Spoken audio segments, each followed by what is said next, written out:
பாலியல் வன்கொடுமை செய்வோருக்கு மரண தண்டனை வழங்கும் மசோதா மேற்கு வங்க சட்டப்பேரவையில் தாக்கல். கொல்கத்தாவில் பெண் மருத்துவர் கொல்லப்பட்ட விவகாரம் பூதாகரமாகின நிலையில் நடவடிக்கை.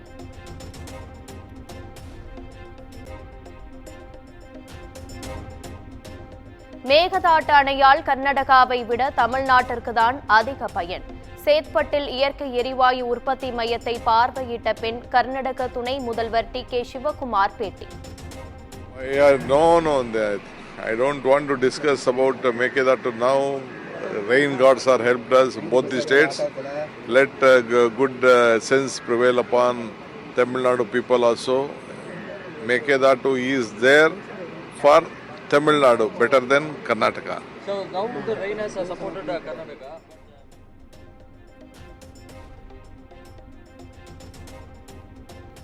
தமிழ்நாட்டில் கடந்த ஒரு மாதத்தில் மட்டும் 5000க்கும் மேற்பட்டோர் டெங்குவால் பாதிப்பு. டெங்கு பாதிப்பில் சென்னை முதலிடம்.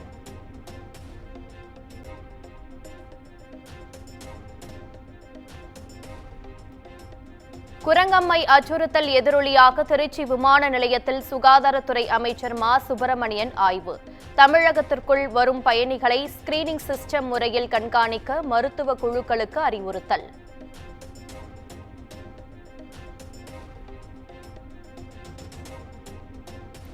சென்னை திருவொற்றியூரில் வருவாய்த்துறை சார்பில் வீட்டுமனை பட்டா வழங்கும் விழா. முதற்கட்டமாக 2000 பேருக்கு பட்டா வழங்கும் நிகழ்வை தொடங்கி வைத்த அமைச்சர் உதயநிதி ஸ்டாலின்.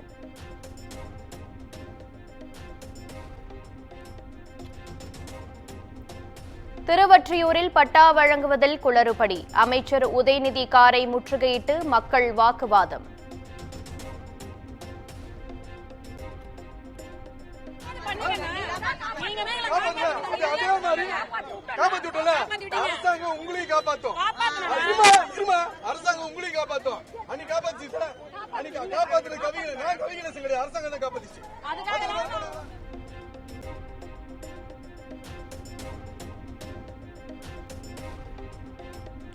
தமிழக வெற்றிக் கழக மாநாட்டிற்கு விழுப்புரம் காவல் கண்காணிப்பாளரிடம் அனுமதி கேட்ட விவகாரம். காவல்துறை கேட்ட 21 கேள்விகளுக்கு தவேக சார்பில் நாளை பதில் அளிக்கப்பட உள்ளதாக தகவல்.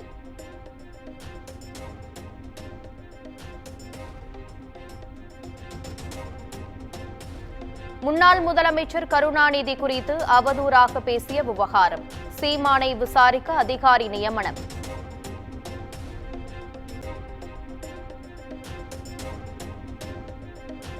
மயிலாப்பூர் நிதி நிறுவன மோசடி வழக்கில் கைப்பற்றப்பட்ட ஆவணங்களை ஆய்வு செய்யும் பணி தீவிரம். தேவநாதன் உட்பட 3 இன்று பிற்பகல் நீதிமன்றத்தில் ஆஜர்படுத்தப்பட உள்ளதாக தகவல்.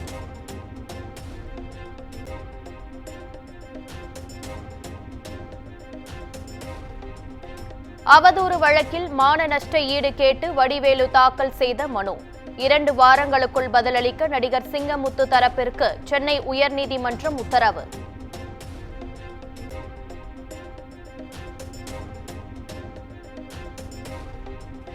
அரசு மருத்துவமனைகளில் காலியாக உள்ள முதல்வர் பணியிடங்களை நிரப்ப தமிழக அரசுக்கு உயர்நீதிமன்ற மதுரை அமர்வு உத்தரவு. நியமன நடவடிக்கையை நீதிமன்றமே கண்காணிக்கும் எனவும் எச்சரிக்கை.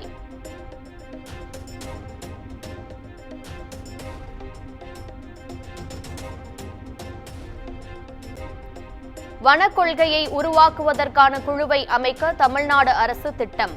வன பாதுகாப்பு, பல்லுயிர் மறுசீரமைப்பு போன்ற புதிய பரிமாணங்களை கொண்டு கொள்கை உருவாக்கப்படும் என தகவல்.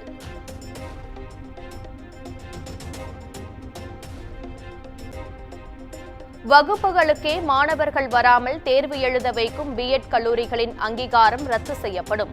ஆசிரியர் கல்வியியல் பல்கலைக்கழகம் எச்சரிக்கை.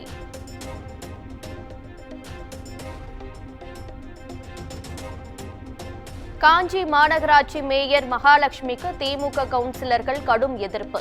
மாமன்ற கூட்டத்தில் மேயரை எதிர்த்து திமுக கவுன்சிலர்கள் போர்க்கொடி தூக்கியதால் பரபரப்பு.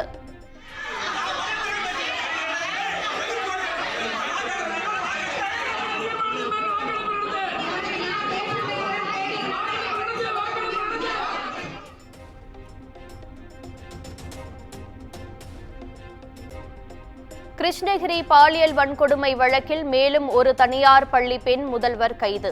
மாணவி பாலியல் வன்கொடுமை செய்யப்பட்ட சம்பவத்தை மறைக்க முயன்ற வழக்கில் நடவடிக்கை.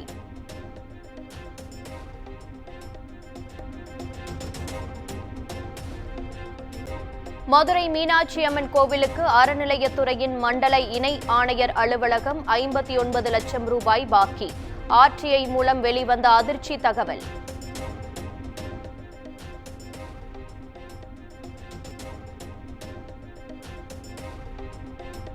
புதுச்சேரியில் வீட்டு உபயோகத்திற்கான மின் பயன்பாட்டிற்கு 200 யூனிட் வரை அரசு மானியமாக அறிவிப்பு.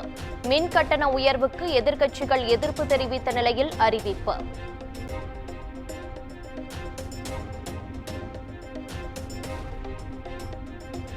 23வது சட்ட ஆணையத்தை அமைத்தது மத்திய அரசு. உச்சநீதிமன்ற, உயர்நீதிமன்ற நீதிபதிகளுடன் செயல்பட அடுத்த 3 ஆண்டுகளுக்கு ஒப்புதல்.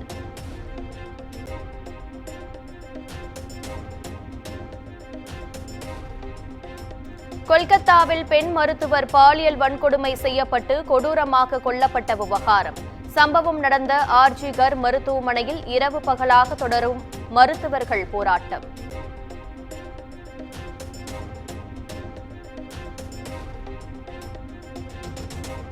குஜராத் அருகே அரபிக்கடலில் மீட்பு பணிக்காக சென்ற இலகு ரக ஹெலிகாப்டர் கடலில் விழுந்து விபத்து. ஒருவர் மீட்கப்பட்ட நிலையில் கடலோர காவல் படையைச் சேர்ந்த 3 பேர் மாயமான நிலையில் தேடும் பணி தீவிரம்.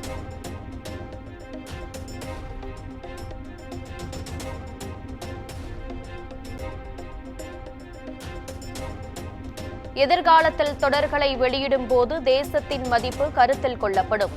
சர்ச்சை எழுந்த நிலையில் மத்திய அரசிடம் நெட்ஃபிளிக்ஸ் உறுதி.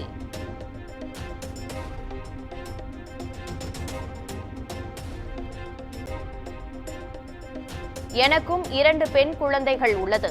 பெண்களுக்கு பாதுகாப்பான பணி சூழலை ஏற்படுத்துவது அவசியம். மீ டூ விவகாரம் தொடர்பாக இயக்குநர் வெங்கட் பிரபு கருத்து.